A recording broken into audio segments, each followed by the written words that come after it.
Okitsura, I fell in love with an Okinawa girl, but I just wish I know what she's saying.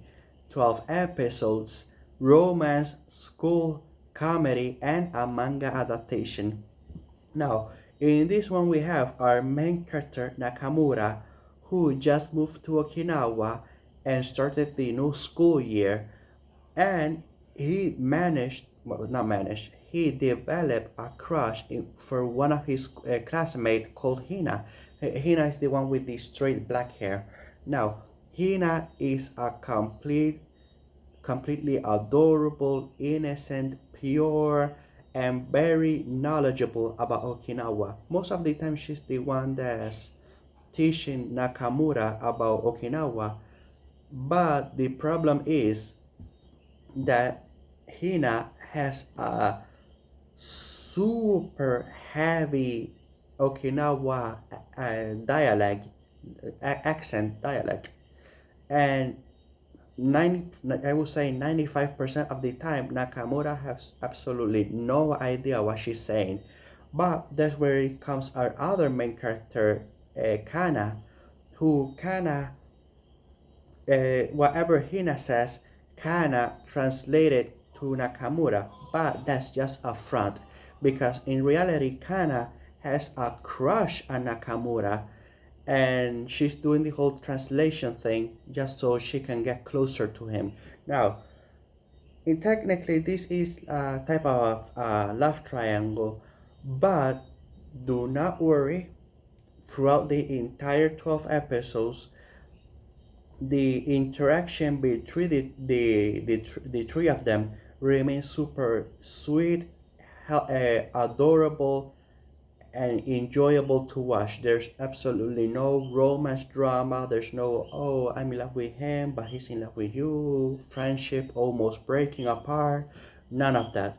Not every single anime that has romance in it needs to have super heavy drama in it also. Sometimes it just a cute romance to watch is enough. But yes, but before, the other thing is that in the whole in the as a, I would say, cover, as a front, you will think that that's the whole anime, the interaction between the three of them, the romance, the interacting with also side characters, learning a bit about Okinawa along the way. But no, actually, I would say that the whole romance, it takes a back seat of everything, and the main purpose about this anime is to educate Nakamura, and by proxy us, the viewers, about Okinawa, because during the 12 episodes you learn so much about Okinawa. Now, before I get to it, I am super sure that the mangaka or whoever it was in charge did their due diligence in doing research about Okinawa, but be careful of not taking everything at face value. I am sure that 90% of the stuff they shown here is super accurate, but still do your own research because you don't want to go to Okinawa for a vacation or talk about somebody about Okinawa where that person has more knowledge about you and make a complete fool of yourself and embarrass yourself, and so on. So just be careful. But this anime still teaches you a lot of Okinawa, and it's a good entryway about learning their culture, because yes, you learn about their culture, traditions, uh, food, wildlife, the way that certain words may even though those are exact words that is said in Japan, but in Okinawa it means another thing. So yes, the main purpose about this anime is teaching you about Okinawa. Now, most of the time, like I said, is Hina the one that is teaching Nakamura about Okinawa. because takes super pride of where she lives and where she grew up. But we also have this little yellow dragon statue mascot that I think is supposed to represent Okinawa, and it actually has a name, Okimemo Shiisa. And yes, well, if it's not, Hana is the little mascot that's teaching you about Okinawa, and that's mostly the the whole anime, the whole sorry, the whole romance. Now, when it comes to taking stop talking about the, I think that when it comes to the educational part of Okinawa, I touched upon that much already. So about the romance, the only thing I have to say more about the romance is that honestly, between the two of them, I want Nakamura to end up with Kana, because during the 12 episodes, you just see so much of Kana doing different things just so she can get closer to Nakamura, trying to find things to talk about, excuses so she can spend more time with him, and so on and so on. So I want the two of them to end up together. Now Hina is super sweet and all of that, but she's just in her own world and she has no romance on her mind. So maybe no, yeah, I'm just saying that I'm just saying more of kind of struggle, and I want her to be the one that ends up with Nakamura. Now there's also the anime is now. Uh, I already talked enough about the romance. I already talked enough about the educational side of the anime. Sorry.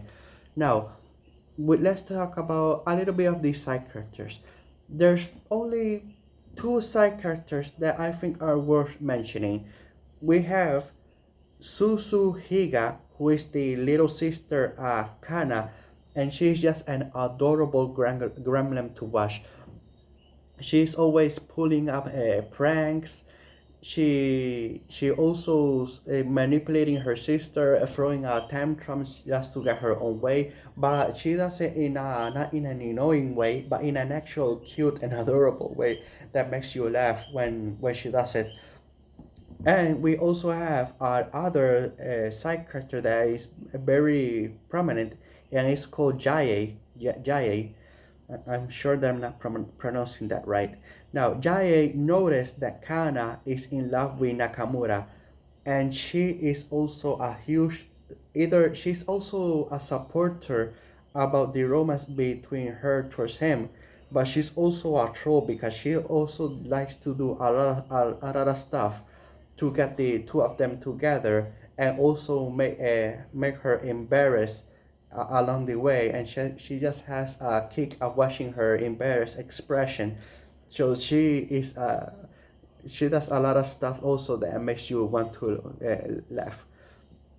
Now, when it comes to the animation, look, I did like the animation, the color palette, the visuals, everything was done very well. But there was only one part in the whole 12 episodes that was just, what were they thinking?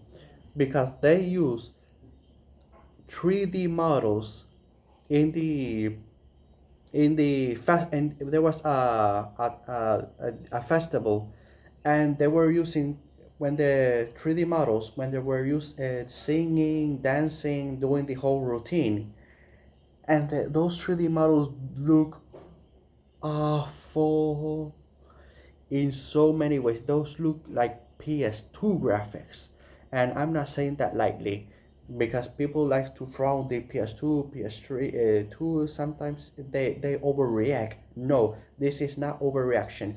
Those are PS2 3D models, because man, they and maybe it wasn't wouldn't bother me as much if it was in the background or well hidden with the lighting or something.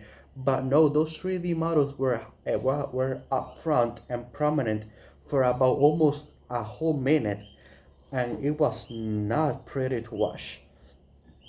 Now, I think that the only thing that I can also mention is that throughout the 12 episodes, because all of the Okinawa natives have tan skin, but Nakamura, freshly moving into Okinawa, he was the typical Japanese white skin color.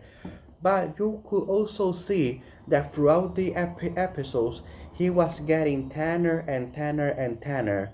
But for some reason, they decided to not go through with it because I think that out to maybe up to episode 7, he if I'm remembering correctly, he was getting tanner throughout the episodes, but from episode 7 to episode 8 and all the way to episode 12, he went back to his clear white skin.